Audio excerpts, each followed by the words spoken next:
Hello everyone, welcome back to the channel. आज की video में हम डिस्कस करेंगे इंडियन कॉन्स्टिट्यूशन के मोस्ट इम्पॉर्टेंट आर्टिकल्स जो एआईबी एग्ज़ाम के लिए बहुत इंपॉर्टेंट है और प्रीवियस ईयर में रिपीट भी हुए हैं, तो वीडियो को एंड तक ज़रूर देखना। सबसे पहले हम आर्टिकल 12 की बात करते हैं। आर्टिकल 12 कॉन्स्टिट्यूशन में स्टेट की डेफिनेशन बताता है। इसमें government, parliament and state government और लोकल अथॉरिटीज़ इंक्लूड होते हैं। फंडामेंटल राइट्स के केसेस में आर्टिकल 12 बहुत इंपॉर्टेंट माना जाता है। अगर इसमें हम सिंपल वे में समझें तो article 12 define the term state, मतलब कॉन्स्टिट्यूशन में स्टेट किन किन अथॉरिटीज़ को बोला गया है।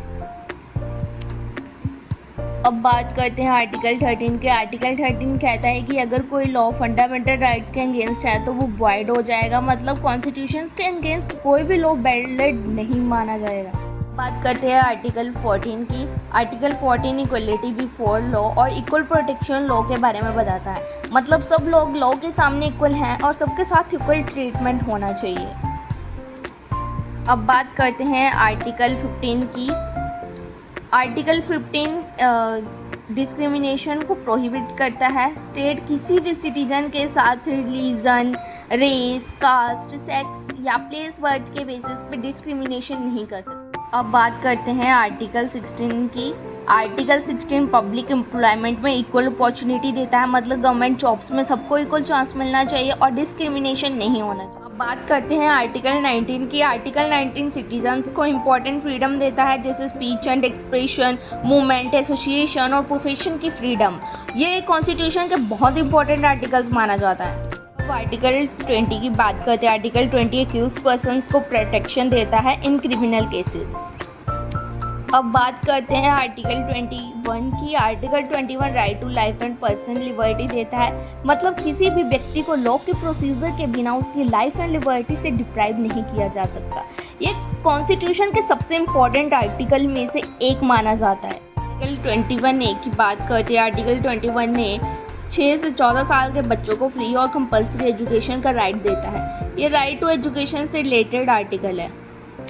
अब आर्टिकल 22 की बात करते हैं। आर्टिकल 22 अरेस्ट और डिटेंशन के केसेस में प्रोटेक्शन देता है। इसमें एक्यूज्ड को अरेस्ट के रीज़न बताना और लॉयर से कंसल्ट करने के राइट दिए गए हैं।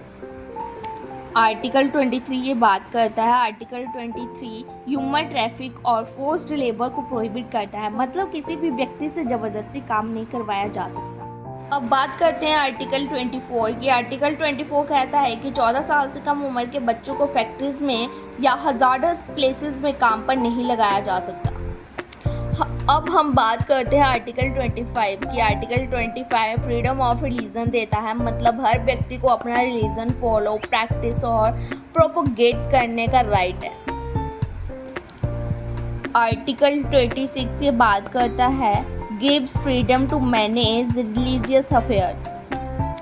आर्टिकल 29 की बात करते हैं। आर्टिकल 29 मिनॉरिटीज़ को अपनी लैंग्वेज, स्क्रिप्ट और कल्चर प्रोटेक्ट करने का राइट देता है। ये कल्चर और एजुकेशन राइट से रिलेटेड करता है। करते हैं आर्टिकल 32 की। आर्टिकल 32 फंडामेंटल राइट्स के इन्फोर्समेंट को राइट देता है। अगर किसी के फंडामेंटल राइट्स वायलेट होते हैं तो वो डायरेक्टली सुप्रीम कोर्ट जा सकता है। इसे राइट टू कॉन्स्टिट्यूशनल रेमेडीज भी कहा जाता है। वीडियो पसंद आए तो चैनल को फॉलो कर लो for more AIB preparation videos. Thank you for watching.